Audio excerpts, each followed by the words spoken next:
तो दोस्तों आपका स्वागत है हमारे चैनल पे। यह सन्नाटा गहरा और हवा में खून की बू है और कहानी शुरू होती है जब अंधेरा बोलता है। और आज मैं जो कहानी आपको सुनाने जा रहा हूँ उसका नाम है हॉन्टेड फार्म हाउस। 6 दोस्त आरव, रिद्धि, करण, मोहित, साक्षी और निशा सब कॉलेज के पुराने यार थे। महीनों बाद मिलने का बहाना बना क्योंकि आरव का जन्मदिन आने वाला था। सबने तय किया कि इस बार पार्टी किसी होटल या पब में नहीं बल्कि किसी अनोखी जगह पर होगी।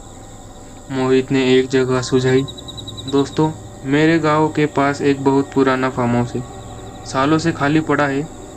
वहाँ किसी का आना जाना नहीं। रात में पार्टी करने का मजा ही कुछ और होगा। बाकी सब पहले तो हिचकिचाए, लेकिन फिर रोमांच ने डर को हरा दिया। उस रात सब कार में बैठकर फार्म हाउस की तरफ निकली। बाहर घना अंधेरा और हल्की ठंडी थी। हवा बह रही थी। घड़ी ने रात के 10 बजाए और सड़क धीरे धीरे सुनसान होती चली गई। साक्षी ने डरते हुए कहा, यार, ये सही जगह है ना? कहीं गांव वाले देख ले तो। करण हंस पड़ा। डरपोक मत बन, फार्म हाउस तो हमारी प्राइवेट पार्टी स्पॉट है। आज कोई नहीं आएगा।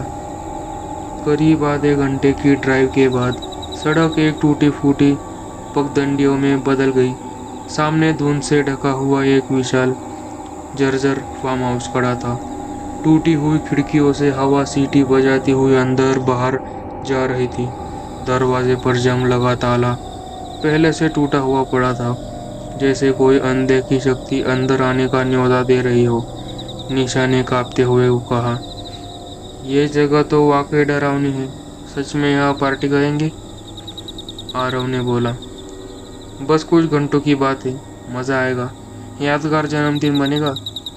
अंदर जाते ही सबने अपने बैग से खाने पीने का सामान निकाला। मोहित ने स्पीकर में म्यूजिक लगा दिया। धीरे धीरे माहौल हल्का हो गया। हंसी ठिठोली शुरू हो गई। डांस हुआ और फिर केक काटा गया। आरव ने मोमबत्तियां बुझाई और सबने एक साथ चिल्लाया, हैप्पी बर्थडे। पर जैसे ही मोमबत्तियां बुझी, हवा का तेज झोंका अंदर आया और सारे दरवाजे धड़ाम से बंद हो गए। स्पीकर अचानक बंद हो गया। फार्म हाउस की दीवारों से जैसे फुसफुसाहट की आवाज आने लगी। साक्षी ने कांपते हुए टॉर्च ऑन की। रोशनी टूटे की शीशों पर पड़ी और सबने देखा। शीशे पर लाल रंग से लिखा था, यहाँ कोई जन्मदिन नहीं मनाता, यहाँ सिर्फ मौत का जश्न होता है। सबकी सांसें थम गई। आरव की हंसी भी चेहरे पर जम गई। मोहित धीरे से बोला, दोस्तों, ये किसने लिखा? तभी अचानक ऊपर की मंजिल से पायल की आवाज आई। धीरे धीरे सीढ़ियों पर कोई उतर रहा था। सबने सुना। पायल की आवाज नीचे उतर रही थी, लेकिन सीढ़ियाँ टूटी फूटी और धूल से भरी हुई थी। वहाँ कोई दिख नहीं रहा था। रिद्धि ने कांपते हुए कहा, ये कोई मजाक है क्या? अचानक टॉर्च की रोशनी अपने आप बंद हो गई। अंधेरे में सबने देखा, सीढ़ियों पर एक औरत की परछाई खड़ी थी। लंबा घूंघट और हाथ में लाल चूड़ियां जो अंधेरे में हल्की हल्की चमक रही थी। उस औरत ने धीरे धीरे सीढ़ियां उतरना शुरू किया। हर दम साथ फर्श पर खून की बूंदें टपक रही थी। मोहित चीख पड़ा। सब कार की तरफ दौड़े, लेकिन मुख्य दरवाजा अब अंदर से बंद था।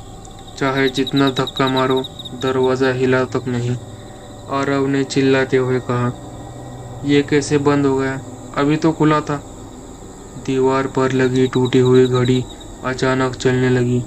उसकी सुइयां तेजी से घूमने लगी और फिर रुक गई। रात के 12 बजे। जैसे ही 12 बजे, घर के हर कमरे में अलग अलग आवाजें आने लगी। कहीं बच्चे रो रहे थे, कहीं किसी की दर्दनाक चीखें थी, कहीं पायल बज रही थी।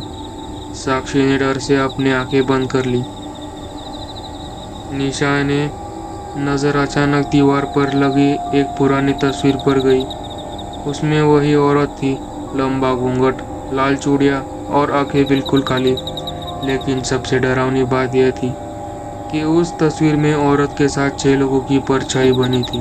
और गिनती करने पर पता चला वो 6 पर 6 या बिल्कुल इन दोस्तों जैसी थी। अचानक वही औरत सामने आ गई। उसकी आंखें जलते कोयले जैसी लाल थी। उसने धीमी डरावनी आवाज में कहा, इस घर में जो भी जन्मदिन मनाते हैं उसका अगला जन्मदिन कभी नहीं आता। सब दरवाजा पीट रहे थे, लेकिन दरवाजा हिला तक नहीं। उल्टा ऊपर से छत से धूल और राख बरसने लगी। अचानक डाइनिंग टेबल पर रखा जन्मदिन का केक अपने आप जल उठा। उस पर लिखा था हैप्पी बर्थडे आरव। आरव चीख पड़ा, ये मेरा नाम कैसे जानती है? कमरे में पुराना ग्रामोफोन अपने आप बजने लगा, लेकिन उसमें से संगीत नहीं बल्कि चीखों की, करहाने की आवाजें निकल रही थी। हर आवाज मानो किसी की आखिरी सांस थी। साक्षी ने पास रखे आईने में देखा तो चीख निकली। आईने में उनकी शक्लें नहीं थी, बल्कि वही औरत खड़ी थी और उसके पीछे सबके गले कटे हुए शव पड़े थे। अब एक दूसरे को पकड़कर खड़े हुए थे, लेकिन अचानक मोहित चिल्लाया, जैसे किसी ने उसके पैर पकड़ पर अंधेरे में घसीट लिया हो। उसकी चीख सुनाई देती रही। फिर सब सन्नाटा। बाकी तो चिल्लाते रहे, पर मोहित कभी वापस नहीं आया। औरत सामने आकर बोली, मैं इस घर की आत्मा हूँ। मेरे पति ने मेरे जन्मदिन पर मुझे जिंदा जला दिया था। अब जो भी यहाँ जन्मदिन मनाने आता है वो मेरा शिकार बनता है। उसकी हंसी गूंजने लगी। अब आरव, साक्षी, रिद्धि और निशा सिर्फ 4 बचे थे। हर तरफ अंधेरा, खून की बदबू और मौत का साया। दीवार पर पुरानी तस्वीर अचानक बदल गई। अब उसमें मोहित की लाश भी जुड़ चुकी थी और 5वीं परछाई धीरे धीरे गायब होने लगी। आरव, साक्षी, रिद्धि और निशा सब सहमे हुए थे, पर कोना अंधेरे से भर चुका था। हम यहाँ से निकलना होगा अभी, आरव ने कहा। उन्होंने मेन गेट खोलने की कोशिश की, लेकिन गेट के पीछे कब्र थी।